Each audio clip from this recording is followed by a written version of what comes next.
Hello everyone, আজ আমি আপনাদের কাছে দই চিকেনের রেসিপি শেয়ার করব। প্রথমে আমি তেলের মধ্যে পেঁয়াজ দিয়ে ভালো করে ভেজে নিচ্ছি। তারপরে আমি আগের থেকে টমেটো, তারপরে আলু ভেজে রেখেছি। তারপরে আমি মশলা রেডি করে রেখেছি। আমি পেঁয়াজের মধ্যে তেজপাতা দিয়ে ভালো করে নেড়ে চেড়ে নেব। তারপরে আমি টমেটো দেবো। টমেটো দিয়ে তারপরে আমি ভালো করে তাকে ভেজে নেব। টমেটোটা যাতে তাড়াতাড়ি গলে যায় তার জন্য আমি হালকা লবণ দেবো।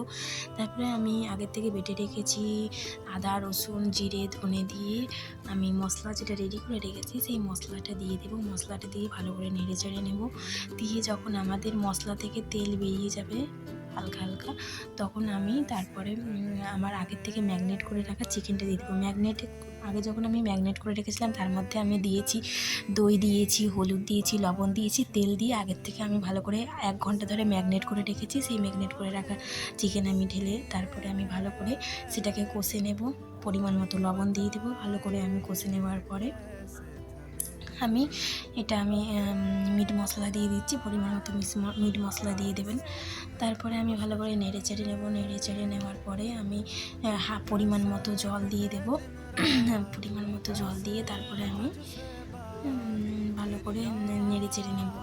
ভালো করে সিদ্ধ হওয়ার পরে আমরা চিকেনটা নামিয়ে নেব। ভালো করলে বন্ধুরা অবশ্যই লাইক এবং কমেন্ট করবেন।